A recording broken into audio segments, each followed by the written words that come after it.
안녕하세요. 짜증낸 남자 짜나입니다. 오늘의 부제목 코로나 전담 병원 취소 요청. 자, 코로나 전담 병원 취소해달라. 정부 큰 틀에서 계속 논의 중. 2021년 9월 11일. 자, 단독 환자 많을수록 손해본다. 코로나 전담 병원 취소 요청. 2021년 9월 7일 날짜의 기사입니다. 감염병 전담 병원인 서울 구로구 미소들 병원 구급대원들이 앞 들 것을 이용해서 환자를 병원 안으로 옮깁니다. 오늘 하루만 5명의 코로나 확진자가 입원했고, 이 병원은 원래 노인 전문 병원이었는데 지난 2월부터 코로나19 감염병 전담병원으로 지정이 돼서 운영되고 있습니다. 최근 정부에서 오는 13일부터 코로나 환자를 받지 않겠다고 통보했습니다. 30일부터 아예 전담병원 운영을 중단하겠다고도 했습니다. 정부가 최근 손실보상금 지급 기준을 바꿨는데 코로나 환자를 받을수록 적자라는 것이 이유입니다. 기존에는 병상 1개에 16만원을 일괄 적용했는데 최근 3년간 운영 실적으로 기준을 바꾸면서 병상 단가가 11만원으로 줄었습니다. 그래서 손실보상금이 한 달 새 3억이 넘게 줄어든다는 것이 병원의 주장입니다. 3억원 손실 이렇게 해서 있고요. 일반 환자를 받지 못해 수익을 정부 지원에서 의존하는 구조. 직원들의 반대가 있었지만 흔쾌히 받아들였는데 필요할 땐 간을 빼줄 듯이 영웅처럼 대하다가 처음부터 정부를 믿은 게 잘못이었구나 라는 게 원장의 입장입니다. 파견 의료진 인건비도 병원 부담으로 바뀌었습니다. 최근 지자체 요청으로 병상을 70여 개 늘리면서 이 병원은 파견 인력도 86명까지 늘었습니다. 원장님은 계속 얘기하겠는데 환자가 늘어나게 되는 이익보다 파견 인력 인건비가 훨씬 더 많이 들기 때문에 환자를 많이 보면 볼수록 병원은 손해가 더 커지게 됩니다. 평택의 더 나은 병원도 같은 이유로 지난주 전담 병원 취소를 정부에 요청했습니다. 정부는 오는 금요일 이들 병원과 면담을 통해서 해결책을 하겠다고 밝혔습니다. 또한 여기도 평택시장 코로나19 전담병원 보상금 삭감 지침 철회해야 한다. 8월 8일날 기사고요. 그래서 손실보상금 기준 변경 탓에 코로나19 전담병원에 이탈 현상이 우려된다면서 변경된 보상금 지침을 철회할 것을 정부에 공식 건의했습니다. 그나마 생각이 있으신 분입니다.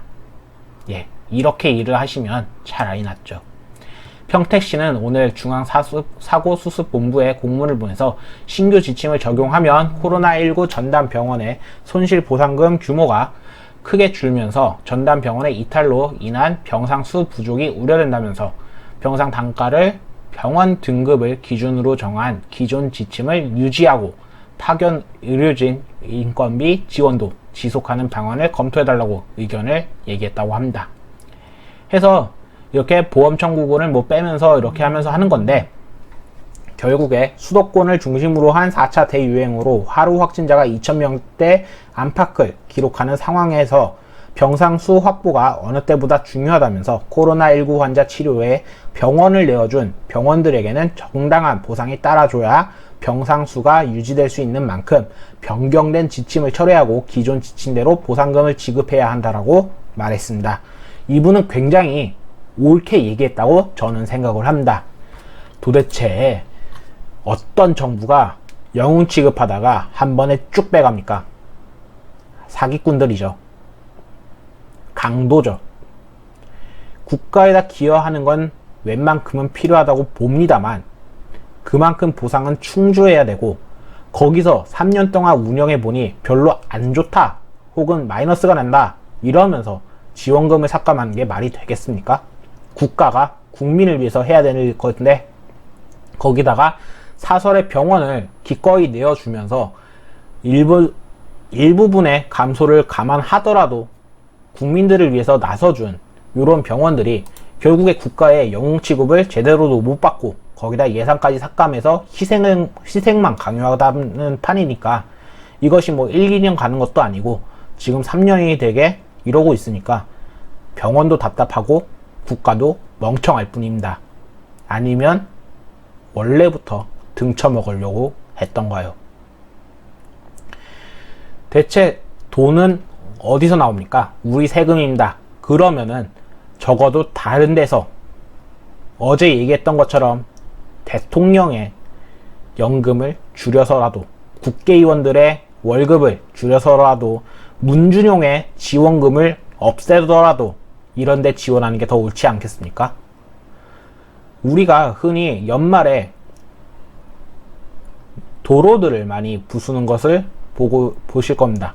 혹은 도로들을 다시 짓겠죠. 그게 다 예산 안에서 행해지는 것들입니다. 예산이 남아 돌면은 내년에 예산이 삭감된다면서 일부러 그러는 것들이 많습니다. 근데 정작 진짜 필요한 곳들은 전혀 안 줍니다. 이렇게 깎아버리죠. 이것이 진짜 없어서 안 주는 걸까요? 모자라서 안 주는 걸까요? 지네들이 생각이 없이 다른 데 썼기 때문에 못 주는 걸까요? 아무리 생각해봐도 저들이 잘못 써서 국가에서 영웅 대접을 못 해주고 있다가 정답 같습니다. 이 말고 또한 저희의 건보료는 저 짱꼴라들도 잘 쓰고 있다는 점 꼭 기억해 주시길 바라며 오늘은 여기까지 하겠습니다. 감사합니다. 짱함이었습니다.